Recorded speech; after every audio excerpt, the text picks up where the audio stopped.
இணைந்துள்ள அனைவருக்கும் இதயபூர்வமான வணக்கம், வாழ்த்துக்கள். இன்றைய நம்முடைய சிந்தனைக்குரிய பகுதி மத்தேயு எழுதிய நற்செய்தி நூல் 6வது அதிகாரம் 12வது வாக்கியம்.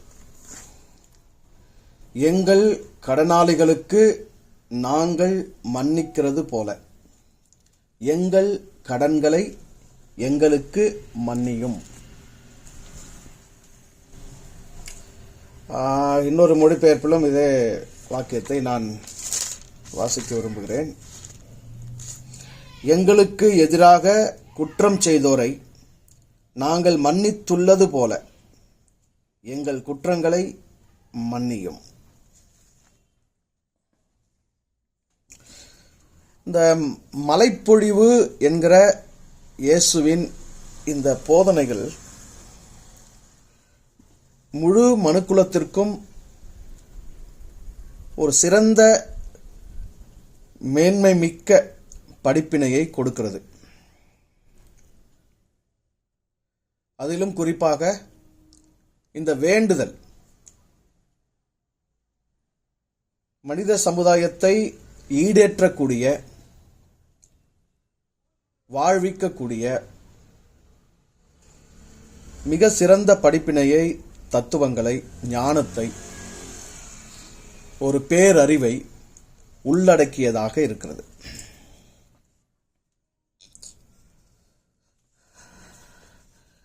ஆனா என்ன சிக்கல் அப்படின்னா, கிறிஸ்தவம் என்பது கிறிஸ்தவத்தை ஏற்காத உலக மக்களை, கிறிஸ்தவ மதத்துக்கு எதிராக பேசுவோரை, குறிப்பாக பைபிளுக்கு எதிராக பேசுவோரை, பைபிள் உள்ள குறைகளை, கிறிஸ்தவ மதத்தில் உள்ள குறைகளை சுட்டி காண்பிக்கும் நபர்களை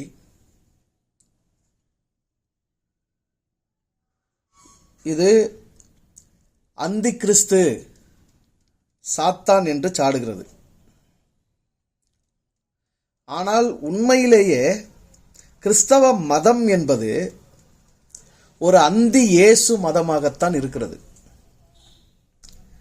ஆன்டி கிரைஸ்ட் எல்லாம் பிரச்சனை கிடையாது. ஏன்னா அது அந்த பிரச்சனை யூதம் சார்ந்தது, யூத சாம்ராஜ்யம் சார்ந்தது, யூத அரசனாகிய கிறிஸ்து சார்ந்தது. உண்மையிலேயே உலகத்தின் பிரச்சனை ஆன்டி ஜீசஸ் தான். இயேசுவுக்கு எதிராகத்தான் இந்த கிறிஸ்தவ மதம் முழுவதுமாக கட்டமைப்பு செய்யப்பட்டிருக்கிறது. இயேசு உயிரோடு இருந்தபோது தன்னை கிறிஸ்து என்று ஒருவருக்கும் சொல்லக்கூடாது என்று கட்டளையிட்டார். ஆனால் இயேசுவினுடைய சிலுவை மரணத்திற்கு பிறகு முழு கிறிஸ்தவமும் இயேசுவை கிறிஸ்து என்று நிரூபணம் செய்வதிலேயே, கிறிஸ்து என்று அறிவிப்பதிலேயே, இயேசுவை கிறிஸ்துவாக்கி, கிறிஸ்தவம் என்கிற மதத்தை உருவாக்கி, கிறிஸ்துத்துவம் என்பது யூத அரசத்துவம், அந்த யூத அரசத்துவத்தை நிலைநாட்டுவதிலேயே இன்றைக்கு வரைக்கும் அது செயல்பட்டு வருகிறது. இது முழுவதுமாக இயேசுத்துவத்துக்கு எதிரானது. ஆகவே கிறிஸ்தவ மதம் ஒரு அந்தி இயேசு மதம். மேலும் இயேசு ஒரு சுவிசேஷத்தை பிரசங்கித்தார். மனம் திரும்புங்கள், பரலோக அரசு சமீபமாக இருக்கிறது என்றுதான் அவர் தம்முடைய நற்செய்தியை, தம்முடைய சுவிசேஷத்தை அவர் துவங்கினார். ஆனால் இன்றைக்கு அதனை முழுமையாக கைவிட்டுவிட்டு, அதனை கொஞ்சம் கூட அறியாமல், உணராமல், உலகுக்கு அறிவிக்காமல், இயேசுவினுடைய பிறப்பு, கன்னி பிறப்பு, இயேசுவினுடைய வாழ்க்கை, இயேசுவினுடைய சிலுவை மரணம், இயேசுவினுடைய உயிர்த்தெழுதல் என்று அவருடைய வாழ்க்கை வரலாறு, வேத வாக்கியங்களின்படி அவர் இவ்வாறு பிறந்தார், வேத வாக்கியங்களின்படி அவர் இவ்வாறு மரித்தார், வேத வாக்கியங்களின்படி இவ்வாறு அவர் உயிர்த்தெழுந்தார் என்று வேறொரு சுவிசேஷத்தை, வேறொரு நற்செய்தியை இந்த உலகுக்கு கிறிஸ்தவ மதம் பறைசாற்றிக் கொண்டிருப்பதினாலே அது முழுவதுமாக இயேசுவுக்கு எதிரான அந்தி இயேசு மதமாக இருக்கிறது. இந்த சுவிசேஷத்துக்கு உண்மையான பெயர் என்னவென்றால் இது பவுலின் சுவிசேஷம். பல இடங்களில் அதனால்தான் பவுல் இவ்வாறு குறிப்பிடுகிறார், அக்கார்டிங் டு மை காஸ்பிள் என்பார். என்னுடைய சுவிசேஷத்தின் படி என்றுதான் அவர் சொல்லுவார். அவர் இயேசுவை அறிந்திராதவர், இயேசுவை சந்தித்திராதவர், இயேசுவுக்கு தூரமானவர், இயேசுவின் போதனைகளை உள்வாங்காதவர். அவர் இயேசுத்துவத்துக்கு எதிராக கிறிஸ்துத்துவத்தை கட்டமைவு செய்தவர். மேலும் இயேசு நான் வரும் வரையில் அல்லது நான் திரும்பி வரும் வரையில், என்னை நீங்கள் மீண்டும் சந்திக்கும் வரையில் நீங்கள் இஸ்ரேல் பட்டணங்களை மட்டுமே சுற்றி முடிக்க முடியாது. ஆகவே காணாமல் போன இஸ்ரவேல் வீட்டாரிடத்திற்கு அல்லாமல் வேறெங்கும் போக வேண்டாம் என்று கட்டளையிட்டார். ஆனால் இவர்களாக எழுதி கொண்டார்கள் உலகம் எங்கும் போக வேண்டும் என்று. இருப்பினும் பரவாயில்லை, போகிறதும் தவறில்லை. ஆனால் எதனை உபதேசிக்க வேண்டும் என்றால், நான் உங்களுக்கு கட்டளையிட்ட யாவையும் அவர்கள் கை கொள்ளும்படி அவர்களுக்கு உபதேசம் பண்ணுங்கள். இயேசு எவைகளை போதித்தாரோ, எவைகளை உபதேசித்தாரோ அவைகளை உலகமெங்கிலும் உபதேசிக்கும்படிதான் கட்டளை எனில், உண்மையிலேயே இன்றைக்கு கிறிஸ்தவ மதம் செய்து கொண்டிருப்பது என்ன? அவருடைய உபதேசங்களை முழுக்க பின்னுக்கு தள்ளிவிட்டு அவருடைய உபதேசத்துக்கும் போதனைகளுக்கும் முரண்பாடான யூத மத கருத்துக்களையும், யூத மத கடவுள் சிந்தனைகளையும், யூத மத நம்பிக்கைகளையும், யூத மதத்தின் எதிர்பார்ப்புகளையும், யூத மதத்தினுடைய குருக்களையும் தீர்க்கதரிசிகளையும், யூத இனத்தினுடைய அரசர்களையும் தான் இன்றைக்கு உலகம் முழுவதிலும் அவர்கள் அறிவித்துக் கொண்டிருக்கிறார்கள். ஆகவே இயேசுத்துவத்துக்கு எதிராகத்தான் கிறிஸ்தவ மதம் செயல்படுகிறது. ஆகவே அது ஒரு அந்தி இயேசு மதம் தான். இவைகளை இன்றைக்கு இந்த உரையினுடைய அடித்தளமாக நாம் சிந்திப்பதற்கு மிக முக்கியமான ஒரு காரணம் இருக்கிறது. இவ்வாறு ஒவ்வொன்றிலும் இயேசு எவைகளை முன்னிறுத்தினாரோ அவைகளை பின்னுக்கு தள்ளியதுதான் கிறிஸ்தவ மதம். இயேசு யாரோ அந்த உண்மையை மறைத்துவிட்டு அவர் மீது வேறொரு தவறான போலியான பிம்பத்தை, போர்வையை போர்த்தி வேறொரு புதிய நிலையிலான கட்டமைப்பை செய்ததுதான் கிறிஸ்தவ மதம்.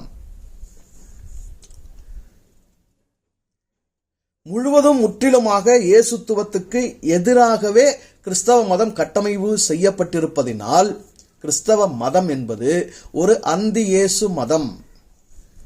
ஆகவே அதில் இயேசுத்துவத்தை பார்க்க முடியாது. இயேசுவின் போதனைகளின் ஆழத்தை அதில் நாம் கற்க முடியாது.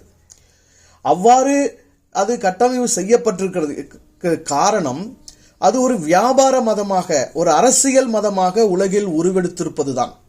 மிக முக்கியமாக மதவாதிகளாலும் அரசியல்வாதிகளாலுமே அந்த மதம் கட்டமைப்பு செய்யப்பட்டிருக்கிறது. அவர்களுடைய ஆதாயத்தை முன்னிறுத்தி அதற்கேற்ற கருத்துக்களை அவர்கள் எடுத்துத்தான் இந்த மதத்தை அவர்கள் கட்டமைப்பு செய்திருக்கிறார்கள். அதற்கு அவர்களுக்கு மிகவும் பயனுள்ளதாக இருந்த கருத்து தான் இந்த பாவ மன்னிப்பு என்பது. மன்னிப்பு எனும் கருத்து கிறிஸ்தவத்தின் மிக முக்கியமான ஒரு கருத்தாக இருக்கிறது. அது பாவ மன்னிப்பு என்னும் கருத்தில் தான் அந்த மதமே நிலை நின்று கொண்டிருக்கிறது. போப் பாவங்களை மன்னிக்கிறார், பிஷப் பாவங்களை மன்னிக்கிறார், மாடரேட்டர் பாவங்களை மன்னிக்கிறார், திருத்தந்தைகள் குருமார்கள் பாவங்களை மன்னிக்கிறார்கள், பாஸ்டர்கள் பாவங்களை மன்னிக்கிறார்கள். அந்த பாவ மன்னிப்பு சீட்டு பல நூற்றாண்டுகளாக விற்பனை செய்யப்படுகிறது. முன்பாகவே பணம் செலுத்தி பாவ மன்னிப்பு சீட்டை அனுமதியை பெற்றுக்கொண்டு பாவம் செய்யக்கூடிய வசதிகள் ஏற்பாடு செய்யப்பட்டிருக்கிறது. குறிப்பாக 9 விதமான சிலுவை போர்கள் நடத்தப்பட்ட போது அந்த சிலுவை போரிலே ஈடுபட்டு யுத்தத்தில் பங்கெடுக்கிற அந்த யுத்த வீரர்களுக்கு அறிவிக்கப்பட்ட பல்வேறு சலுகைகளில் மிக முக்கியமான ஒரு சலுகை பாவ மன்னிப்பு சீட்டை பெறுவதுதான். அவர்களுக்கு இலவசமாகவே பாவ மன்னிப்பு சீட்டு வழங்கப்படும். ஏனென்றால் அவர்கள் புனித யுத்தத்தில் பங்கெடுக்கிறதினாலே, சிலுவை போரில் பங்கெடுக்கிறதினாலே, அந்த யுத்தத்தில் அவர்கள் வெற்றி கண்டால் அந்த வெற்றிக்கு ஏற்றபடி அவர்களுக்கு பல்வேறு சலுகைகளை அறிவித்தார்கள். அதிலே ஒன்று பாவ மன்னிப்பு பத்திரத்தை பெறுவது. இவ்வாறு பாவ மன்னிப்பு தான் இந்த உலகத்தில் இதுவரை செய்யப்பட்டு வருகிற, நடந்தேறி வருகிற வியாபாரங்களிலே மிக மிக சிறப்பான ஒரு வியாபாரமாக இருக்கிறது. அதாவது எல்லா வியாபாரத்துக்கும் வணிகம் என்றாலே ஒரு மூலப்பொருள் தேவை, ஒரு பொருள் தேவை. பொருள் இருந்தால்தான் அதனை கொண்டு வியாபாரம் செய்ய முடியும். ஆனால் வெறும் கருத்தை மட்டுமே கொண்டு 2000 ஆண்டுகளாக ஒரு வியாபாரம் நடைபெற்று வருகிறது என்றால் அந்த கருத்து, அந்த மூலக்கருத்து, அந்த மூலப்பொருள், அந்த வணிகத்தினுடைய மூலதனமாக இந்த பாவ மன்னிப்பு என்கிற இந்த சித்தாந்தம் தான் இருக்கிறது. ஆகவே தான் இந்த வாக்கியத்தை நாம் மிகவும் ஆழமாக, இந்த கருத்தை நாம் கொஞ்சம் தனிப்பட்ட விதத்திலும் குழுவாகவும் மீண்டும் மீண்டும் சிந்தித்து ஆழமாக விளங்கிக் கொள்ள வேண்டியது அவசியமாக இருக்கிறது.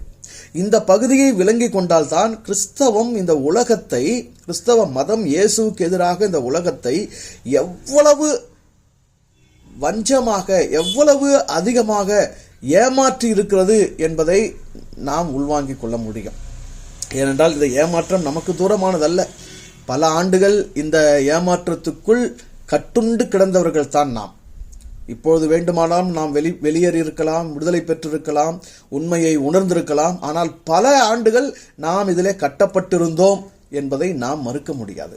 இன்றைக்கும் உலகத்தில் 240 கோடி மக்கள் இந்த பொய்மையில், இந்த ஏமாற்றுத்தனத்தில், இந்த வஞ்சகத்தில் கட்டுண்டுதான் கிடக்கிறார்கள். கிறிஸ்தவம் அத்தனை கோடி மக்களை கட்டி போட்டு வைத்திருக்கிறது. காரணம், பாவ மன்னிப்பு என்கிற இந்த ஒரு கருத்து தான் உலக மக்களை கட்டுக்குள் வைத்திருக்கிறது. சரி, நாம் இப்போது இங்கு வருவோம். எங்கள் கடனாளிகளுக்கு நாங்கள் மன்னிக்கிறது போல எங்கள் கடன்களை எங்களுக்கு மன்னியும். அதாவது எங்களுக்கு விரோதமாக குற்றம் செய்தவர்களுக்கு நாங்கள் மன்னிக்கிறது போல எங்கள் குற்றங்களை எங்களுக்கு மன்னியும். முதன்மையாக நாம் இதிலே சிந்திக்க வேண்டியது, கடவுளுக்கும் மனிதர்கள் செய்கிற பாவத்துக்கும் என்ன தொடர்பு இருக்கிறது? மனிதர்கள் தவறு செய்கிறோம், குற்றம் புரிகிறோம், ஒருவருக்கு எதிராக ஒருவர் தீமைகள் செய்து கொள்ளுகிறோம், உபாதைகளை ஏற்படுத்துகிறோம், ஒருவருக்கொருவர் உபத்திரவம் செய்து கொள்கிறோம், ஒருவருடைய வாழ்வை ஒருவர் கெடுத்துக் கொள்கிறோம், சிதைத்துக் கொள்கிறோம், ஒருவரை ஒருவர் இழிவுபடுத்திக் கொள்கிறோம், ஒருவரை ஒருவர் அவமானப்படுத்துகிறோம். இப்படி மனிதன் தோன்றிய காலத்திலிருந்தே ஒரு மனிதன் பிற மனிதனுக்கு விரோதமாக செய்கிற செயல்கள் என்பது, சிந்திக்கிற சிந்தனைகள் என்பது, வாழ்வியல் முறைகள் என்பது எப்போதும் அது அவ்வாறுதான் இருந்து கொண்டு வருகிறது.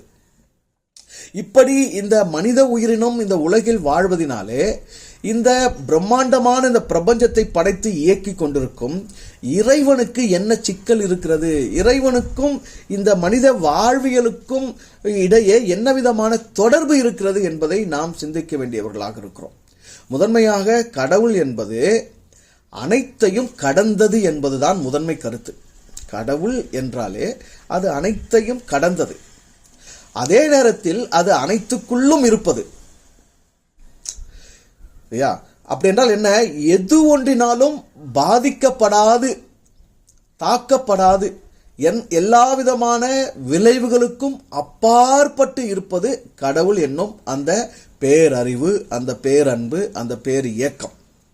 அதே வேளையில் அனைத்து உயிர்களுக்குள்ளும் அது அடங்கி இருப்பதினாலே, அனைத்து உயிர்களின் இயக்கத்துக்கும் அது ஆதாரமாக இருப்பதினாலே, அனைத்து உயிர்களையும் அதுதான் வாழ்விக்கிறது என்பதினாலே அனைத்தாலும் பாதிக்கப்படுகிறதாகவும் அது இருக்கிறது. இதுதான் கடவுள் பற்றிய மிக அடிப்படையான கருத்து நம்முடைய மனதில் நாம் பதிய வைத்துக் கொள்ள வேண்டும். உண்மையிலேயே கடவுள் மனித பாவங்களால் வேதனையுறுகிறாரா என்றால் நிச்சயமாக இல்லை. தனியாக அனைத்தையும் கடந்து அனைத்து பிரபஞ்ச பேரியக்கத்துக்கும் காரணமாக, மூலமாக, ஆதாரமாக, ஆற்றலாக விளங்கி கொண்டிருக்கும் அந்த இறை உன்னுடைய, என்னுடைய, இந்த உலகத்தில் எந்த ஒரு மனிதனுடைய செயல்பாடுகளாலும் வேதனை உறுவது இல்லை. என்றால் வேதனை என்னும் உணர்ச்சி இறைமைக்கு இல்லை. ஏனென்றால் அதற்கு வெறுப்பு என்னும் உணர்ச்சி கிடையாது. சரி, வேதனை வெறுப்பு என்னும் உணர்ச்சி இல்லை என்றால் வேறு எதுவும் இருக்கிறதா என்றால் வேறு எதுவும் கூட இல்லை. விருப்பு என்னும் உணர்ச்சி கூட இல்லை, இன்பம் என்னும் உணர்ச்சி கூட இல்லை. இது உணர்ச்சிகளுக்கு அப்பாற்பட்டு நாம் மனிதர்கள் பல்வேறு விதமான உணர்ச்சிகளோடு நாம் படைக்கப்பட்டிருக்கிறோம். பல்வேறு விதமான உணர்வுகள் நமக்கு வழங்கப்பட்டிருக்கிறது. நம்முடைய மனம் உணர்ச்சி வலைகளாலே பின்னப்பட்டு இருக்கிறது. ஆகவே நம்முடைய உணர்ச்சிகளை, நம்முடைய உணர்வுகளை நாம் புரிந்து கொண்ட, நாம் காண்கிற, நாம் வணங்குகிற, நம்மால் தொழப்படுகிற இறைமையின் மீது நாம் பொருத்தி பார்க்கிறோம். நன்றாக புரிந்து கொள்ள வேண்டும். கடவுள் மீது உணர்வுகளையும் உணர்ச்சிகளையும் நாம் பொருத்தி பார்க்கிறோமே தவிர உண்மையிலேயே கடவுள் உணர்வுகளுக்கும், மனித உணர்வுகளுக்கும் உணர்ச்சிகளுக்கும் அப்பாற்பட்டதாக இருக்கிறது. ஆக மனித உணர்ச்சிகளின் மையமாக இருக்கக்கூடிய குற்றம், அந்த குற்றத்திற்கான மன்னிப்பு, இவைகளோடு இறையை இழுத்து வந்து முடிச்சு போடுவது என்பது இது மனித பிரச்சனையாகத்தான் இருக்கிறது. இது மனிதன் செய்த சதியாகத்தான் இருக்கிறது. கடவுள் மனிதருடைய அத்தனை செயல்களுக்கும் அப்பாற்பட்டதாக இருக்கிறது. மனிதனுடைய நல்லது மனிதனை பாதிக்கும், மனிதனுடைய கெட்டது மனிதனைத்தான் பாதிக்கும். இங்கு நீ செய்கிற எதுவும் உனக்கும் உன்னை சார்ந்த சூழலுக்கும் உன்னோடு இருக்கிற சக மனிதர்களுக்கும் இடையே மட்டுமே நடக்கக்கூடியதை தவிர இதற்கும் இறைக்கும் எந்த தொடர்பும் இல்லை. நீ நல்லவனாக இருந்தாலும் அது உனக்கானது, நீ தீயவனாக இருந்தாலும் அது உனக்கானது.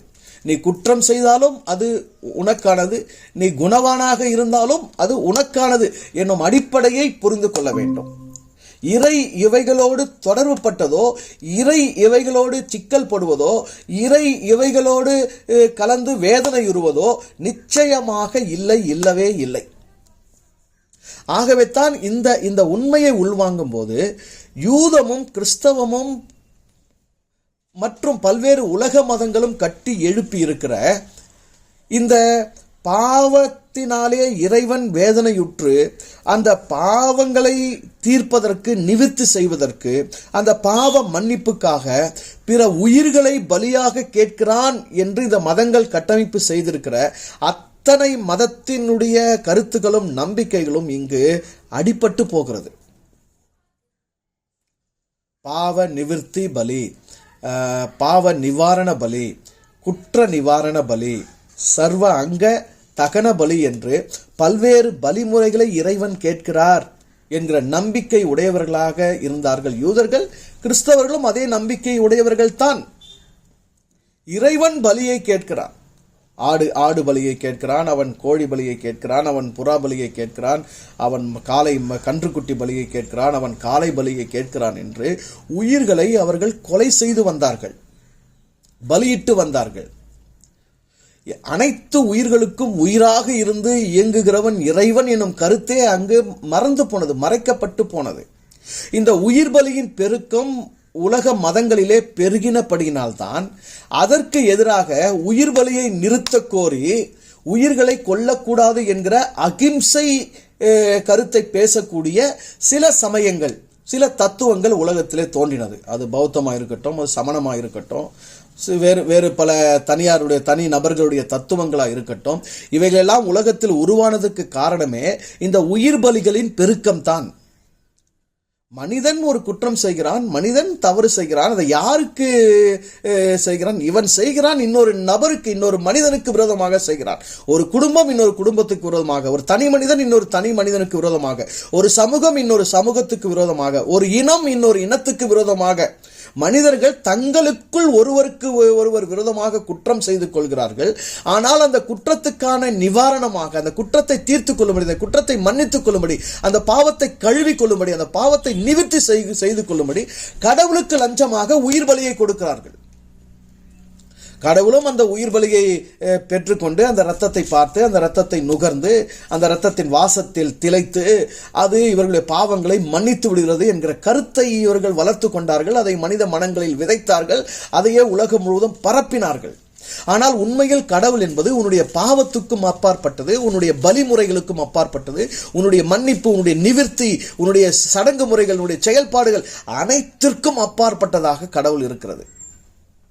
கடவுள் உயிர் பலியை கேட்கவே இல்லை. கடவுள் உயிர் பலியை விரும்பவே இல்லை. கடவுள் உனக்கும் உன்னுடைய உயிர் பலிகளுக்கெல்லாம் அப்பாற்பட்டதாக இருக்கிறது. அனைத்து உயிரையும் வாழ படைத்து அனைத்து உயிருக்கும் வாழும் உரிமையை கொடுத்து இந்த உலகத்தில் அனைத்து உயிர்களுக்குமான இயக்கமாக ஆற்றலாக இருந்து வாழ்வித்துக் கொண்டிருக்கிறது இறைமை கடவுள். ஆனால் அந்த கடவுளையே மனிதன் தன்னுடைய பாவத்துக்குள், தன்னுடைய குற்றத்துக்குள், தன்னுடைய விமோச்சனத்துக்குள், தன்னுடைய பாவ நிவிர்த்திக்குள் இழுத்து கொண்டு வந்து கடவுள் கருத்தையே சிதைத்து விட்டான். கடவுள் தன்மையே குலைத்து விட்டான். கடவுள் அறிவையே மட்டுப்படுத்தி விட்டான். ஆக முதன்மையாக நாம் உள்வாங்கிக் கொள்ள வேண்டும், பாவத்துக்கான உயிர் பலி என்பது கடவுளுடைய ஏற்பாடு அல்ல. எந்த உயிரையும் கடவுள் பலியாக ஏற்றுக்கொண்டு அது கொல்லப்பட்டதினாலே, அது துண்டு துண்டாய் துண்டிக்கப்பட்டதினாலே, அதன் ரத்தம் முழுவதும் சிந்தப்படுவதனாலே அதனை பார்த்து மனமிறங்கி குற்றம் செய்த ஒரு மனிதனுடைய குற்றத்தை மன்னிக்கிறது என்னும் இந்த கருத்து இருக்குல்ல, இந்த ஏற்பாடு, இந்த ஒரு சித்தாந்த, இந்த கொள்கை, இந்த நம்பிக்கை அமைச்சிருக்கால, இது மனித மூளையின் கேடு, மனித வீழ்ச்சியின் கேடு, மனிதனுடைய வஞ்சகத்தின் கேடு. இது மனிதனுக்குள் விளைந்த சித்தாந்தம். இது இறை அருளியதே கிடையாது. இது இறை அருளியதே கிடையாது. சரி, இயேசுநாதர் ரொம்ப அழகா சொல்லியிருக்கிறாரு, ஆகாயத்து பறவைகளை கவனித்து பாருங்கள், அவைகள் விதைக்கிறதும் இல்லை, அறுக்கிறதும் இல்லை, தங்கள் களஞ்சியங்களில் சேர்த்து வைக்கிறதும் இல்லை, அவைகளையும் உங்கள் பரமபிதா பிழைப்பூட்டுகிறார். உயிர்களை பிழைப்பூட்டுகிறவர் பரமபிதா என்று இயேசு போதித்தாரே தவிர, உயிர்களை பலியாக விரும்பி கேட்டு அதன் இரத்தத்தின் வாசனையை நுகர்ந்து அதிலே தான் திருப்தியாகி மனிதர்களின் பாவங்களை மன்னிக்கிறவர் என்கிற கருத்து இயேசுத்துவத்துக்கு முழுவதும் முற்றிலும் எதிரான கருத்து. ஆகவே தான் சொல்லுகிறேன், கிறிஸ்தவ மதம் என்பது இயேசுத்துவத்துக்கு எதிரான அந்தி இயேசு மதம் என்று சொல்லுகிறேன். இப்போது நாம் இங்கே வருவோம். எங்கள் கடனாளிகளுக்கு நாங்கள் மன்னிக்கிறது போல. இங்க சிக்கலே என்னன்னு பாருங்க, நாங்க எங்களுக்கு எதிரானவர்கள், நாங்க எங்களுக்கு முரணானவர்கள், நாங்க எங்களுக்கு விரோதமானவர்கள், நாங்கள் எங்களுக்கு எதிரான பிற மனிதர்கள். இது மனிதருக்குமான பிரச்சனை. குற்றம் என்பதே, பாவம் என்பதே மனிதர்களுக்கு எதிரான பிரச்சனை. இதுல ரெண்டு வகை இருக்குது.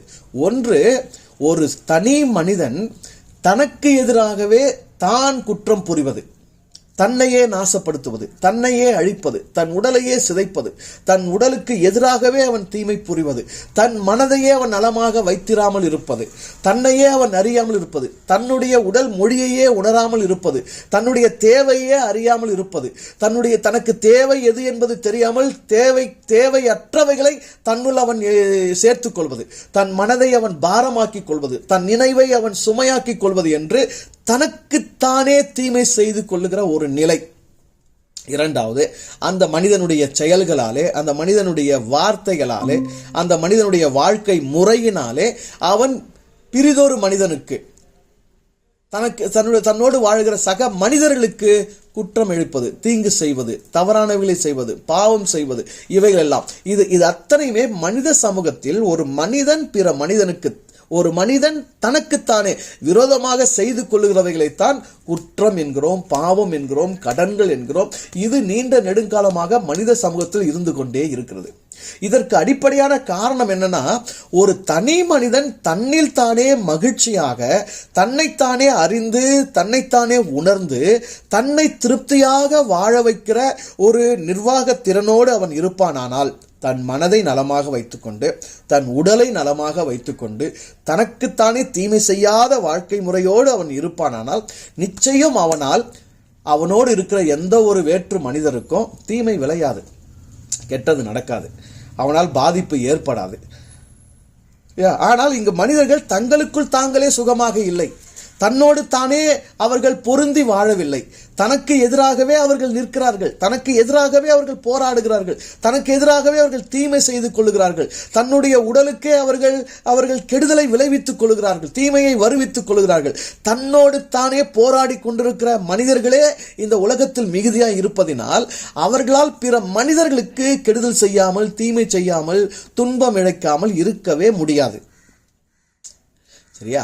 இதனோடு கடவுளை இழுத்து வந்து பொருத்தி மனிதனோடு மனிதன் ஒப்புரவு ஆகாமல், மனிதனோடு மனிதனுக்கு செய்த தீமைகளை சரி செய்து கொள்ளாமல், இதை எப்படி அவர்கள் சரி செய்து கொண்டு திருப்தியாக நிம்மதியாக வாழ முடியும் என்பதை சிந்திக்காமல், கடவுளுக்கு உயிர் பலியிட்டு கடவுளை சாந்திப்படுத்தி விட்டேன், கடவுள் என் குற்றங்களை மன்னித்து விட்டார், கடவுள் என் பாவங்களை மன்னித்து விட்டார் என்ற கருத்துக்களை நம்பிக்கைகளை இவர்களே ஏற்படுத்தி கொண்டு தங்களையும் ஏமாற்றிக் கொண்டு சமூகத்தையும் ஏமாற்றிக் கொண்டுதான் இன்று வரை இந்த மதத்தில் மூழ்கிய மனிதர்கள் வாழ்ந்து கொண்டிருக்கிறார்கள்.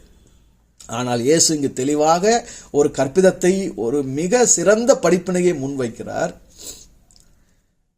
எங்களுக்கு விரோதமாக குற்றம் செய்தவர்களை நாங்கள் மன்னிக்கிறது போல. மன்னிப்பு என்பது மிக மிக மதிப்பு மிக்க ஒரு வார்த்தை. அது மனித உணர்ச்சிகளோடு தொடர்புடைய ஒரு வார்த்தை. மன்னிப்பு என்பது இரு பக்கமும் கூர்மையுடைய ஒரு வாள் என்று வைத்துக் கொள்ளலாம். பொதுவாக பைபிள் தான் அப்படி சொல்லுவாங்கல்ல, இருபுறமும் கருக்குள்ள பட்டயம்னு. ஆனால் மன்னிப்பு என்பதே இருபுறம் கருக்குள்ள பட்டயம் தான். அது மிகவும் சக்தி வாய்ந்தது. இந்த மன்னிப்பு என்பது ஒரு மனிதருக்கு தீங்கிழைக்கிறார் என்றால் அந்த மனிதர் மன்னிப்பு கேட்டுவிட்டால், கேட்ட மனிதரை மன்னிப்பு நான் உங்களுக்கு விரோதமாக தவறு செய்து விட்டேன், நான் இப்பொழுது மன்னிப்பு கேட்கிறேன் என்றால் அது என்னை பாதிக்கக்கூடாது அல்லது என்னை பாதிக்கும் என்பதனாலே நான் மன்னிப்பு கேட்கிறேன் என்பது அல்ல. உண்மையிலேயே மன்னிப்பு என்கிற வார்த்தையினுடைய மகிமை என்ன தெரியுமா? குற்றம் செய்தவர் ஒருவர் மன்னிப்பு கேட்கிறார் என்றால் அது யாருக்கு விரோதமாக அவர் குற்றம் செய்தாரோ, எவரிடத்தில் அவர் மன்னிப்பு கேட்கிறாரோ அவருக்கு தான் அதிக நன்மையை பயக்கக்கூடிய ஒன்றாக இருக்கிறது. செஞ்சவருக்கு இல்லை, யாருக்கு விரோதமாக செய்யப்பட்டிருக்கிறதோ, எவர் ஒருவர் மன்னிக்க வேண்டிய இடத்தில் இருக்கிறாரோ அவருக்குத்தான் மன்னிப்பு கேட்பது, மன்னித்து விடுவது என்பது மிக மிக அவசியமான ஒன்றாக இருக்கிறது. அதாவது என்னை மன்னிச்சிடுங்க அப்படின்னு நான் உங்ககிட்ட கேட்குறேன். காரணம், உங்களுக்கு எதிராக நான் ஒரு தீமை செஞ்சிட்டேன், என்னை மன்னித்து விடுங்கள் என்று நான் கேட்குறேன். அதனுடைய பொருள், உண்மையான பொருள் என்னன்னா, அறிந்தோ அறியாமலோ உங்களுக்கு நான் இந்த பாதிப்பை செய்துவிட்டேன், இடையூறு செய்துவிட்டேன். ஆனால் தயவு செய்து நீங்க இதை என்ன பண்ணுங்க, விட்டுடுங்க, உதாசீனப்படுத்தி விட்டுருங்க, இதோடு விட்டுருங்க, தூக்கி போட்டுருங்க, உங்க உள்ளத்துல இதை வைக்காதீங்க. இல்லைன்னா நீங்க மனநோயாளி ஆகிடுவீங்க, உங்க வாழ்க்கையில நீங்க தோற்று போயிடுவீங்க, உங்க நிம்மதியை நீங்க இழந்து விடுவீங்க, உங்க மனம் எப்போதும் தத்தளித்து கொண்டே இருக்கும், நீங்கள் மனநோயாளி ஆகிவிடுவீர்கள். ஆகவே மன்னித்து விடுங்கள் என்று சொல்லும் போது அந்த மன்னித்து விடுதல் என்பது, எவர் ஒருவர் மன்னிக்கிறாரோ அவர் தனக்குத்தானே சுய விடுதலையை அறிவித்துக் கொள்ளுகிறார். மன்னிப்பு என்பது மன்னிப்பு பெறுகிறவருக்கு ஏற்படுத்துகிற ஆதாயத்தை, லாபத்தை, விளைவை விட எவர் ஒருவர் மன்னிப்பை அருளுகிறாரோ, எவர் ஒருவர் மன்னித்து விடுகிறாரோ அவருக்குத்தான் அது அதிக ஆதாயமாக இருக்கிறது, அதிக லாபமாக இருக்கிறது, அதிக தேவையாக இருக்கிறது, அதிக நன்மையாக இருக்கிறது. ஆக மன்னித்து விடுதல் என்பது ஒரு மனிதன் தன் மனதிற்கு தானே அறிவித்துக் கொள்ளுகிற, தன் மனதை தானே செய்து கொள்ளுகிற ஒரு சுய விடுதலையாக இருக்கிறது. நல்லா புரிஞ்சுக்கோங்க. அவர் எனக்கு தீங்கிழைச்சாரு, அவர் எனக்கு துன்பம் கொடுத்தாரு, அவர் என்ன வேதனைப்படுத்தினாரு, அவர் என்ன அவமானப்படுத்தி பேசினாரு, அவர் என்ன குறித்து அவதூற பரப்பினாரு, அவர் எனக்கு இந்த கஷ்டம் கொடுத்தாரு. அது கூட பாருங்க, எவர் ஒருவரை அவமானப்படுத்தி பேசினாலும், எவர் ஒருவரை பற்றி இல்லாத பொல்லாத அவதூறுகளை பரப்பினாலும் அதை ஒத்துக்கிட்டா, அதை எடுத்துக்கிட்டா, அதை நம்ம எப்படி புரிஞ்சுக்கிறோம், அதை எப்படி நம்ம கையாளுகிறோன்றதை பொறுத்து தான் அது நமக்கு நன்மையோ தீமையோ என்பது நம்ம கையில் தான் இருக்குது. பாருங்க, இதுதான் தமிழ் புலவர்கள் தீதும் நன்றும் பிறர் தர வாரான்னு பாடினாங்க. தீதும் நன்றும் பிறர் தர வாரா. அடுத்தவங்க உனக்கு நல்லதும் செய்ய முடியாது, அடுத்தவங்க உனக்கு தீமையும் செய்ய முடியாது. அடுத்தவங்க ஏதோ அவங்களுக்கு முடிஞ்சதை, அவங்களுக்கு புரிஞ்ச அளவுல அவங்க நினைக்கிறத, அவங்க கெட்டதா நினைச்சோ நல்லதா நினைச்சோ அவங்க யாரோ எப்படியோ அப்படி ஏதாவது செஞ்சுட்டு தான் இருப்பாங்க. ஆனா அவங்க செய்யறத நீ எப்படி எதிர்கொள்ளுகிறாய், நீ எப்படி அணுகுகிறாய், நீ எப்படி ஏற்குகிறாய், அதை ஏற்கும் போது உன்னுடைய மனோபாவம், உன்னுடைய புரிதல் நிலை, உன்னுடைய மனப்பக்குவம் எப்படி இருக்கிறது என்பதை பொறுத்துதான் அது உனக்கு நல்லதாகவோ தீமையாகவோ மாறப்போகிறது. ஆக நன்மையும் தீமையும் பிறரால் வருகிறதல்ல, நன்மையும் தீமையும் என்னால் தான் எனக்கு அருளப்படுகிறது. ஆக ஒருவர் எனக்கு தீமை செய்து விட்டார் என்று நான் கருதுவேனானால் அந்த தீமையை தீமையாக பார்த்த கோணம் என்னுடையது. அதை தீமையாக ஏற்கக்கூடிய அளவில் என் மனம் பலவீனப்பட்டிருந்தது.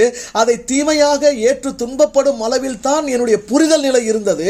அந்த தீமைக்கு அவர் பாதி அளவு தான் காரணம், மீதி அளவு காரணம் நான் தான்.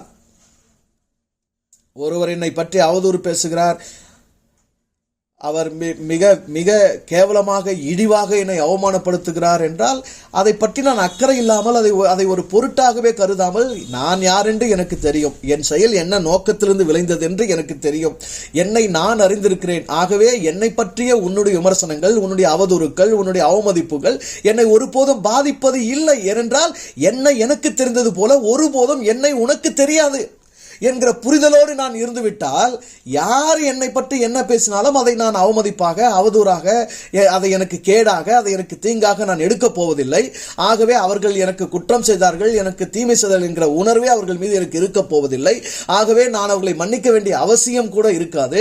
அப்படியே அவர்கள் நாளைக்கு உணர்ந்து மன்னிப்பு கேட்டாலும் ஓகே, நான் உங்களை மன்னித்து விட்டேன், எனக்கு சிக்கல் இல்லை என்று சொல்வதனால் இன்னும் அதிக ஆழமாக என்னை நான் சுய விடுதலை செய்து கொள்ளுகிறேனே அன்றி அவர்களுக்கு நான் எதையும் செய்யவில்லை. ஆக தீமை என்பது என்னுடைய பார்வை, என்னுடைய கோணம், என்னுடைய மனப்புரிதல், என்னுடைய மனப்பக்குவத்தை சார்ந்தது. பிறரோடு நான் செயல்படும் போது, பிறர் என்னோடு செயல்படும் போது அவைகளை நான் எப்படி அணுகுகிறேன் என்பதை சார்ந்ததாக இருக்கிறது.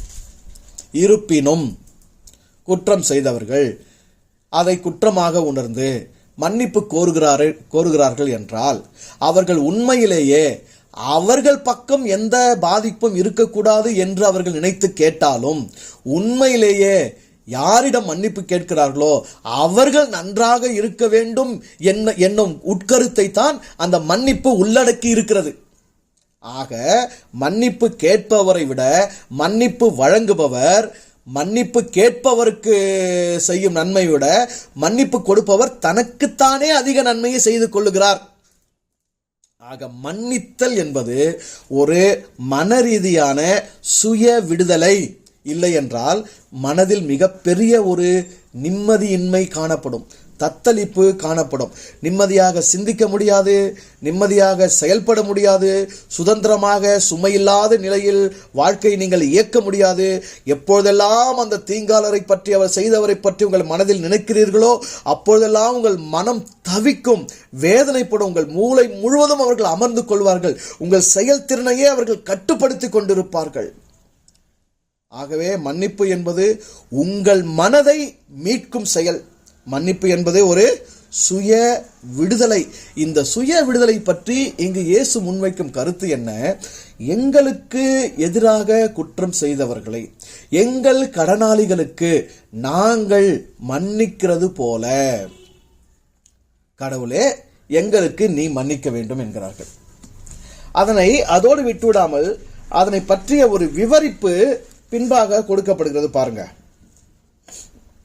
மனுஷருடைய 14வது வசனம், மனுஷருடைய தப்பிதங்களை நீங்கள் அவர்களுக்கு மன்னித்தால் உங்கள் பரமபிதா உங்களுக்கும் மன்னிப்பார். மனுஷருடைய தப்பிதங்களை நீங்கள் அவர்களுக்கு மன்னியாதிருந்தால் உங்கள் பிதா உங்கள் தப்பிதங்களையும் மன்னியாதிருப்பார். ஒட்டு மொத்தமா இந்த பகுதி இது என்ன சொல்லுகிறது என்றால், நல்லா புரிஞ்சுக்கோங்க, கடவுளுடைய அருள், கடவுளுடைய நிலை, கடவுளுடைய செயல்பாடு என்பது எப்படி இருக்கிறது என்றால் அது உன்னுள் நீ உனக்கு எப்படி இருக்கிறாய் என்பதை பொறுத்து தான் நீயாகவே உருமாறி இருக்கிற, நீயாகவே அவதாரம் எடுத்திருக்கிற உன் தந்தை தாயாகிய அந்த இறைவனின் செயல் அமைந்திருக்கிறது. நீ மன்னித்தால் உனக்கு அது மன்னிக்கப்படுகிறது, நீ மன்னியாதிருந்தால் அது உனக்கு மன்னிக்கப்படாதிருக்கிறது. நீ எந்த அளவினால் அளக்கிறாயோ அதே அளவினால் உனக்கு அது அளக்கப்படுகிறது. இன்னொரு இடத்துல இயேசுநாதர் சொல்லியிருப்பார், பூமியிலே பாவங்களை மன்னிக்க மனுஷகுமாரனுக்கு அதிகாரம் உண்டு என்று அறியீர்களா. உடனே இங்க எல்லாரும் என்ன புரிஞ்சுட்டாங்கன்னா, உலகத்துக்கே ஒரே மனுஷகுமாரன் இயேசுநாதன் தான் புரிஞ்சுட்டாங்க. மனுஷகுமாரன் என்ற கருத்து என்ன சொல்றாருன்னா, ஆதி முதற்கொண்டு இந்த உலகத்தினுடைய முடிவு வரைக்குமே அல்லது முடிவுக்கு அப்பாற்பட்டுமே நித்தியமா இந்த உலகத்தில் வெளிப்பட்டிருக்கிற உயிர்கள் ஒவ்வொன்றுமே இறை என்னும் அந்த மூலத்தில் இருந்த, இறை சிந்தையில் இருந்த, இறை சித்தத்தில் இருந்த தேவகுமாரத்திகள் தான் அத்தனை பேரும். நல்லா புரிஞ்சுக்கோங்க, உலகத்தில் அத்தனை பேருமே யாரு? Sons of God. சரியா? எல்லாருமே தேவகுமாரர்கள் தான். தேவகுமாரத்துவம் என்பது நித்தியமானது. அந்த தேவகுமாரர்கள் மனுஷகுமாரர்களா வெளிப்பட்டிருக்கிறோம். நம்மெல்லாம் கடவுளுக்குள்ள இருந்தப்போ, கடவுளுடைய மூலத்துல இருந்தப்போ எப்பவுமே அங்கதான் இருந்துருக்கிறோம், எப்பவுமே அங்கதான் இருக்க போறோம். அந்த நிலை இருக்கு இல்லையா, எப்பொழுதும் இறையில் ஒன்றாக, இறை மூலத்தில் ஒன்றாக இருக்கும் நிலை. அந்த நிலைக்கு பேர் தேவகுமாரத்தன்மை. அந்த தேவகுமாரத்துவத்துல இருந்த நாம தான் மாம்சம் ரத்தம் என்கிற இந்த உடல் எடுத்து மனிதர்களாக வெளிப்பட்டிருக்கிறோம். தேவகுமாரத்துவத்துல குற்றம் கிடையாது, பாவம் கிடையாது, பாவ மன்னிப்பு கிடையாது, ஒப்புரவாகுதல் கிடையாது. இந்த வாழ்க்கை முறைகள், இந்த நெறிகள், இந்த சித்தாந்தங்கள்லாம் அங்க எதுவுமே கிடையாது. எல்லாத்துக்கும் அப்பாற்பட்ட நிலை. ஏன்னா அங்க உடலே இல்லை. உடல் இருந்தா தானே செயல் செய்யறதுக்கு, செயல் செய்தா தானே நன்மையாவோ தீமையாவோ மாறுறதுக்கு. உடல் ஒண்ணு இல்லைன்னா மனம் இல்லை, மனம் இல்லைன்னா அந்த மனம் உடல் கொண்டு செயல்படுவது இல்லை. ஆக மனமும் உடலும் எழும்பின பிறகுதான் மனிதர்கள் செயலாற்றுகிறார்கள். இந்த செயல்தான் நல்லதாகவோ தீயதாகவோ, குற்றமாக குணமாகவோ, அது நல்ல பாதிப்பையோ விளைவையோ அல்லது தீமையான பாதிப்பையோ ஏற்படுத்துகிறது. ஆக இந்த நிலைக்கு வரும் நிலைதான் மனுஷகுமார தன்மை. தேவனுடைய இறைவனுடைய மூலத்தில் நித்தியத்திற்கும் தேவகுமாரத்துவத்தில் இருந்த நாம் மாம்சம் ரத்தம் என்கிற இந்த உடல் எடுத்து மனுஷகுமாரர்களாக வெளிப்பட்டிருக்கிறோம். ஆக மனுஷகுமாரர்களாக வெளிப்பட்டிருக்கிற ஒவ்வொருவருக்குமே பாவங்களை தனக்கு விரோதமாக பிறர் செய்கிற, தனக்குத்தானே தான் செய்து கொள்ளுகிற பாவங்களை மன்னித்துக் கொள்வதற்கான வாய்ப்பு இருக்கிறது. அதற்கான அதிகாரம், அதற்கான தேவை. அதிகாரம்னா என்னங்க? அதிகாரம்னா உண்மையிலேயே என்ன? தேவை எங்கு இருக்கிறதோ அங்கு அந்த தேவையை நிறைவேற்றுவதற்கு எதனை இயற்ற வேண்டுமோ, எதனை செய்து கொள்ள வேண்டுமோ அதற்கான திறன், அதற்கான ஒரு ஒரு ஏற்பாடு, அதற்கான ஒரு உறுதி எங்கு வழங்கப்படுகிறதோ அதைத்தான் நாம் அதிகாரம் என்கிறோம். சரியா? கிராம நிர்வாக அதிகாரி என்று சொல்கிறோம். அவருக்கு என்ன அதிகாரம் வழங்கப்படுகிறது? கிராம நிர்வாக அதிகாரி என்ற ஒரு அதிகாரி வேணும்னா முதல்ல கிராமம் இருக்கணும். கிராமம் இருக்குதுன்னா அங்க மக்கள் இருக்கிறாங்க. அப்ப மக்கள் அரசாங்கத்தோடு தொடர்புபட்டவங்களா இருக்கிறாங்க. அவங்களுக்கு அரசு சான்றிதழ்கள் தேவைப்படுகிறது. அரசு சம்பந்தமான செயல்பாடுகளோடு அவர்கள் தொடர்பு பட வேண்டியவர்களா இருக்கிறார்கள். அப்படி ஒரு கிராமம் இருக்கிறது. அங்க மக்கள் இருக்கிறார்கள். அங்க அரசு சார்ந்த தேவைகள் இருக்கிறது. அந்த தேவையை நிறைவேற்றுவதற்காக அங்கு ஒருவருக்கு குறிப்பிட்ட அதிகாரம் வழங்கப்படுகிறது. சரிதானே? அதுபோல நாம் நித்தியமாக தேவத்துவத்தில் இறைமைக்குள் ஒன்றாகவே இருக்கும்போது நமக்கு என்ன இருக்குது? உடம்பும் இல்லை, நம்ம மாம்சமும் இல்லை, நம்ம ரத்தமும் இல்லை, நம்ம உலகத்தில் வரல, பல்வேறு உயிர்களா, பல கோடி மனிதர்களா நம்ம இறைமையின் மூலத்திலிருந்து வெளிப்படவே இல்லை. ஏகம் ஒன்றாகவே இருக்கிறது. கடவுள் மட்டும்தான் இருக்குது, அதுக்குள்ள வேற எதுவும் இல்லைன்னு போது அந்த தேவத்துவத்துக்குள்ள எதுவுமே தேவையில்லை. எந்த சித்தாந்தமும், எந்த நம்பிக்கை, எந்த கொள்கை, கோட்பாடு, நல்லது கெட்டது எதுவுமே தேவையில்லை. ஆனால் அது எப்பொழுது பல கோடி உயிர்களாக, பல கோடி மனிதர்களாக அது வியாபகம் செய்ததோ, வெளிப்பட்டதோ, அப்போது தனித்தனி உடல் வடிவம் எடுத்து நாம் மனிதர்களாக வருகிறோம். நம்முடைய மூளையில் நாம் தனித்தனியாக சிந்திக்கிறோம். அந்த சிந்தனையை நாம் செயல்படுத்துகிறோம். அந்த செயல் ஒரு நேரத்தில் நமக்கே தீமையாக அமைகிறது, ஒரு நேரத்தில் அடுத்தவருக்கு தீமையாக அமைகிறது. இப்பொழுது இங்கு மன்னித்துக் கொள்ளுதல் என்கிற அதிகாரம் அவசியமாகிறது, தேவையாகிறது. ஆகவே மனிதர்களுக்கு வழங்கப்பட்டிருக்கிற இறையினுடைய, இயற்கையினுடைய மிக பெரும் ஒரு அருள், மிக பெரும் ஒரு அதிகாரம் தேவையின் பொருட்டு வழங்கப்பட்டதுதான் இந்த மன்னிப்பு என்னும் இந்த குணம். சரியா? ஆக மனுஷகுமாரனுக்கு பூமியிலே பாவங்களை மன்னிக்க அதிகாரம் உண்டு என்றால், பூமியிலே மனிதர்களாக உருவெடுத்திருக்கிற நம் ஒவ்வொருவருக்கும் பாவங்களை மன்னித்துக் கொள்ள வேண்டிய தேவை இருக்கிறது. அப்படிப்பட்ட சூழல் நமக்கு இருக்கிறது. அப்படிப்பட்ட தேவையில் தான் நாம் வாழ்கிறோம். ஒருவருக்கொருவர் நாம் அவ்வாறு தீங்கு இழைத்துக் கொள்வதாக கருதுகிறோம். நம்முடைய செயல்பாடுகள் அவ்வாறு அமைந்து விடுகிறது. நம்முடைய மனதின் நிலைகள், நம்முடைய புரிதல்கள் அவ்வாறு இருக்கிறது. ஆக மன்னித்துக் கொள்ளுதலின் தேவை பூமியிலே தான் இருக்கிறது. அதுக்கும் பரலோகத்துக்கும் இல்லை அதுக்கும் வானலோகத்துக்கும் அதுக்கும் வேற எந்த லோகத்துக்கும் சம்பந்தமே கிடையாது. அதுவும் யாரோடு சம்பந்தப்பட்டது? அது மனிதர்களோடு சம்பந்தப்பட்டது. ஆக மனிதர்களாய் பிறந்த ஒவ்வொருவருக்குமே மன்னித்து கொள்ளும் அதிகாரம், அந்த தேவையை பூர்த்தி செய்து கொள்ளக்கூடிய அந்த திறன் வழங்கப்பட்டிருக்கிறது. அந்த திறனை தான் இங்க இயேசு என்னன்னு குறிப்பிடுறாரு? அதிகாரம்னு குறிப்பிடுறாரு. இங்க ஒட்டுமொத்தமா அந்த வாக்கியத்தை இவங்க எப்படி புரிஞ்சுக்கிட்டாங்க? உலகத்தினுடைய ஒட்டுமொத்த மனிதர்களின், இந்த உலகத்தினுடைய ஒட்டுமொத்த மனிதர்களின் அப்படிங்கிறதுக்கு அப்ப இயேசுவுக்கு முன்னாடி அத்தனை கோடி மனிதர்கள் வாழ்ந்தார்களே, அத்தனை ஆயிரம் ஆண்டுகளாக உலகம் இருந்தது என்று அறிவியல் சொல்லுகிறதேனா அவங்க எல்லாம் கூட முதல் மனுஷன்ல இருந்து அது வரைக்கும் சரி. இயேசுவுக்கு பின்னாடி அவருடைய இருப்புக்கும் அவருடைய இறப்புக்கும் பின்னாடி உலகத்துல இன்னைக்கு வரைக்கும் இல்லை இதுக்கு பின்னாடியே மனிதர்கள் வர போறாங்களே அவங்க இல்லாமா அப்படின்னா ஆமா, எல்லாம் உலகத்துல எல்லாருடைய பாவங்களையும் ஒருத்தர் மன்னிக்கிறாரு. மன்னிப்பு என்பது ஒருவருடைய செயலை தனக்கு எதிரானது என்று எடுத்துக்கொண்டாரோ, தன்னை பாதித்தது என்று எடுத்துக்கொண்டாரோ, தனக்கு தீமை என்று கருதினாரோ, அது தன் சம்பந்தமானது என்று உணர்ந்தாரோ அவரால் வழங்கப்படுவது. காரணம், அவர் மன்னிப்பு வழங்குவது யாருடைய செயல் தன்னை பாதித்தது என்று கருதி யாருக்கு அந்த மன்னிப்பு வழங்குகிறாரோ அவரை ஆற்றுப்படுத்த, அவரை நன்றாக வாழ வைக்க, அவருக்கு நிம்மதியை கொடுக்க மட்டுமல்ல, தன்னைத்தானே ஆற்றுப்படுத்த, தனக்கு நிம்மதியை வழங்கிக் கொள்ள, தன்னைத்தானே பாதுகாத்துக் கொள்ள, தனக்கும் அறிவித்துக் கொள்ளுகிற ஒரு சுய விடுதலை தான் மன்னிப்பு. சரியா? இந்த கருத்தை இப்போ அப்படியே கடவுள் மேல பொருத்துங்களாம். கடவுள் மனுக்குலத்தின் பாவங்களை மன்னிக்கிறார் என்றால் உண்மையிலேயே கடவுள் எவ்வளவு பாதிக்கப்பட்டாரு? கடவுளுக்கு என்ன சுய விடுதலை தேவைப்படுது?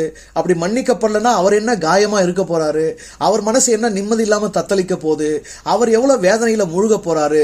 அதனால அவருடைய செயல்பாடுகள் எவ்வளவு முடங்க போகுது? சரியா? ஒருத்தரை நம்ம மன்னிக்காம மனசு குறுன்னு ஐயோ இப்படி செஞ்சிட்டாங்களே, இப்படி ஏமாத்திட்டாங்களே, இப்படி துரோகம் பண்ணிட்டாங்களே, இப்படி தீங்கிடிச்சிட்டாங்களே, இப்படி படு மோசமா என்னை ஏமாத்திட்டாங்களே அப்படின்னு அதையே நீங்க செஞ்சுட்டு இருக்கும்போது எந்த வேலையும் ஓடாதில்ல. உங்களால எந்த வேலையும் வழக்கமாக நீங்க செய்கிற உங்களுடைய செயல்பாடுகளுக்கான வீரியம் வெளிப்படாதில்ல, காரியம் உங்களுக்கு ஆகாதில்ல. அப்படி எந்த ஒரு காரியத்தை மனதில் சுமந்து கொண்டு கடவுள் இதுவரை செயல்படாமல் இருந்திருக்கிறான்? இந்த பேரண்டத்தில், இந்த பிரபஞ்சத்தில் இந்த மனிதர்களை நான் படைத்தேன், இந்த மனிதர்கள் எனக்கு விரோதமாக இவ்வளவு குற்றங்கள் இவ்வளவு பாவங்களை செய்து விட்டார்கள் என்று அதனை பற்றி சிந்தித்து வேதனையுற்று, ஐயோ மனிதர்களை படைத்ததற்காக நான் மன வேதனைப்படுகிறேன், நான் கண்ணீர் விட்டு அழுகிறேன், எனக்கு இவர்கள் முதுகை காட்டி விட்டார்கள், எனக்கு இவ்வளவு பெரிய துரோகம் செய்து விட்டார்கள் என்று அதை பற்றியே சிந்தித்து அந்த சிந்தனையில் மூழ்கி அவருடைய எந்த வேலை இன்றைக்கு உலகத்தில் தடைப்பட்டு விட்டது? எந்த இயக்கம் தடைப்பட்டு விட்டது? எந்த கோல் நின்று விட்டது? எந்த சராசரம் இயங்காமல் போய்விட்டது? எந்த புவனம் மலைத்து விட்டது? எந்த பிரபஞ்சத்தில் எந்த விதமான செயல் முடக்கம் நடந்து விட்டது?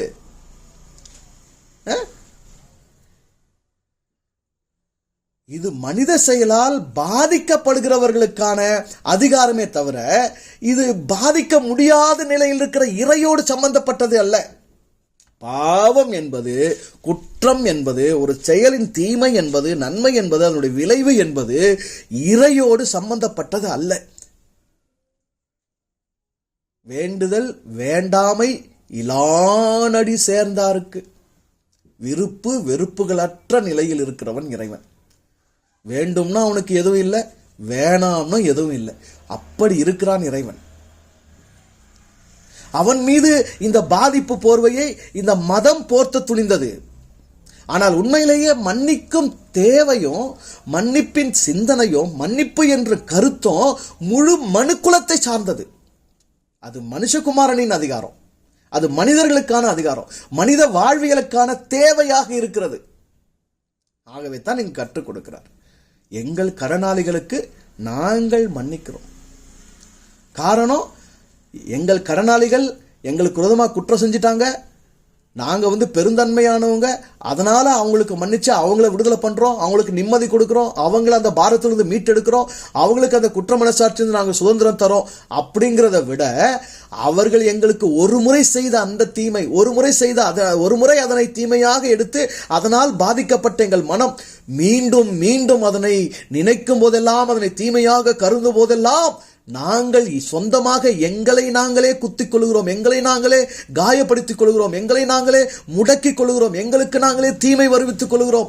ஆகவே அதிலிருந்து எங்களையும் விடுவித்துக் கொள்ளும்படி அவர்களை விட, குற்றம் செய்த அவர்களை விட, மன்னிப்பு யாருக்கு கொடுக்கிறோமோ அவர்களுக்கு விட எங்களுக்கு நாங்களே கொடுத்துக் கொள்ளுகிற ஒரு சுய விடுதலை தான் மன்னிப்பாக இருக்கிறது. ஆகவே எங்கள் கடனாளிகளுக்கு நாங்கள் மன்னிக்கும் போது எங்கள் கடனாளிகளையும் மன்னிக்கிறோம். அதனை கடனாக கருதி அதனால் காயப்பட்ட எங்களையும் நாங்கள் மன்னித்து எங்களை விடுதலை செய்து கொள்ளுகிறோம். அப்படி நாங்கள் செய்து கொள்ளுகிறோமே, அது போல நீ எங்களை மன்னியும் என்றால் நாங்கள் இப்படி செஞ்சதுனால டிமாண்ட் பண்றோம். நாங்க இப்படி செஞ்சு இதுக்கு தகுதி ஆயிட்டோம், எங்களுக்கு விரோதமா குற்றம் செஞ்சவங்களை மன்னிச்சு நாங்க தகுதி ஆகிட்டோம். ஆகவே நீர் எங்களை மன்னியும்னா அப்ப நீ எதை மன்னிக்கிறது? நாங்க அவங்களுக்கு விரோதமா செஞ்சதை மன்னிக்கிறதா, இல்ல நாங்க உமக்கு விரோதமா செய்யறத மன்னிக்கிறதா? அங்கதான் எதுவுமே இல்லையே. உமக்கு விரோதமா செஞ்சுன்றதுக்கு எதுவுமே இல்லையே. ஏன்னா உனக்கு தான் விரோதமே கிடையாது, வேண்டாமையே கிடையாது, வெறுப்புணர்வே கிடையாது. அப்ப எதை நீ எப்படி பாவமாக பார்க்கிறாய்? உமக்கு விரோதமாக செய்தவைகளை மன்னியும் நாங்க கேட்கறதுக்கு. நாங்கள் எப்படிப்பட்ட மன்னிப்பின் வாழ்வியலை முன்னெடுத்து வாழ்கிறோமோ அதற்கு எங்களுக்குள் வாழ்ந்து கொண்டிருக்கிற தந்தையும் தாயுமாகிய, எங்கள் மூலமாகிய, எங்கள் ஆதாரமாகிய, எங்களுக்கு உணவளித்து, பசியளித்து, உயிரளித்து, ஏக்கமளித்து, வாழ்வித்து வருகிற நீயும் அதற்கு ஆம் என்று ஆமோதிக்கிறாய் என்றுதான் பொருள். எங்கள் கடனாளிகளுக்கு நாங்கள் மன்னிக்கிறது போல எங்கள் கடன்களை எங்களுக்கு மன்னியுன்றதோடு மட்டும் விட்டுட்டு இருந்தா, ஆமா நாங்க மன்னிச்சது போல நீ எங்களுக்கு மன்னியுன்ற டிமாண்ட் கோரிக்கையா மாறிட்டு இருக்கோம். ஆனா அது எப்படி விளக்குறார் பாருங்க பின்னாடி. மனுஷருடைய தப்பிதங்களை நீங்கள் அவர்களுக்கு மன்னித்தால் உங்கள் பரமபிதா உங்களுக்கும் மன்னிப்பார். மனுஷருடைய தப்பிதங்களை நீங்கள் அவர்களுக்கு மன்னியாதிருந்தால் உங்கள் பிதா உங்கள் தப்பிதங்களையும் மன்னியாதிருப்பார். இதன் பொருள் என்ன? மன்னிப்பு என்பது உண்மையிலேயே கடவுளால் வழங்கப்படுவது அல்ல. மனிதர்கள் ஒவ்வொருவரும் தங்களுக்கு தாங்களே வழங்கிக் கொள்வது. நீங்கள் உங்களுக்கு என்ன வழங்குகிறீர்களோ, நீங்கள் பிறருக்கு என்ன அருள்கிறீர்களோ, நீங்கள் பிறரை எப்படி நடத்துகிறீர்களோ அதைத்தான் உங்களுக்கு நீங்கள் செய்து கொள்கிறீர்கள். நீங்கள் என்ன செய்கிறீர்களோ அதுதான் இறை உங்களோடு இருந்து, உங்களுக்குள் இருந்து உங்களுக்கு செய்வது. இது எவ்வளவு பெரிய அற்புதம் தெரியுங்களா? கடவுள் தனியா இருந்தெல்லாம் உன்னை வாழ வைக்கல. நீ உன்னை எப்படி வாழ வைக்கிறியோ அந்த வாழ்வித்தல் தான் உன்னை இறை வாழ்விப்பது. சரியா? அதனால்தான் இந்த ஆண்டு அந்த நம்ம மூஞ்சிற்பட்டு தமிழ்ச்சான்றோர் அவையில், ஐயா ஏதாவது ஒரு வார்த்தை கொடுங்க ஸ்டேஜில் போகிறதுக்கு, மக்கள் கேட்குறாங்க அப்படின் போது அந்த வாக்கியத்தை நான் எழுதி அவங்களுக்கு கொடுத்தேன். அதாவது நீ உனக்கு அருள்வது எதுவோ அதையே தந்தையாக தாயாக இறை உனக்கு அருளி வாழ்விக்கிறது. உன்னை மீறி வேறு ஒருத்தரா, உனக்கு அப்பாற்பட்டு, உனக்கு தூரம் இருந்து, உனக்கு மாறா இருந்து, உனக்கு மேல இருந்து, இன்னொரு இரண்டாவது நபரா இருந்து உனக்கு எதையும் செய்யறது கடவுள் இல்லை. நல்லா புரிஞ்சுக்கோங்க. இது ரொம்ப நீங்க ஆழமா உள்வாங்கிக்கணும், புரிஞ்சுக்க முயற்சி பண்ணுங்க. உங்களுக்கு தூரமாவோ, உங்களுக்கு மாறாவோ, உங்களுக்கு வேறாவோ, உங்களுக்கு இரண்டாவது நபராவோ, உங்களை விட்டு தனியா வேற ஒன்னாவோ இருந்து உங்களுக்கு எது ஒன்னையோ செய்யறது கடவுள் இல்லை. நீங்களாவே இருந்து நீங்க மன்னிச்சிட்டீங்கன்னா அது மன்னிச்சிட்டு தான், நீங்க மன்னிக்கலனா அது மன்னிக்கல தான், நீங்க உங்களை வாழ வச்சீங்கன்னா அது வாழ்விக்கிறது தான், நீங்க உங்களை அழிச்சிக்கிறீங்கன்னா அது உங்களை அழிச்சிக்கிறது தான். ஆக நீங்க தான் உங்க வாழ்க்கைக்கு முழு பொறுப்பாளி, நீங்க தான் ஓனர் என்பது போல, நீங்க தான் உங்க கடவுள் என்பது போல இருந்து உங்கள் கடவுள் உங்களை வாழ்விக்கிறது. உங்களுக்கு அப்பாற்படுவது இல்லை, உங்களுக்கு முரண்படுவது இல்லை, உங்களுக்கு தூரப்படுவது இல்லை, உங்களுக்கு வேறுபட்டு நிற்பதே அல்ல.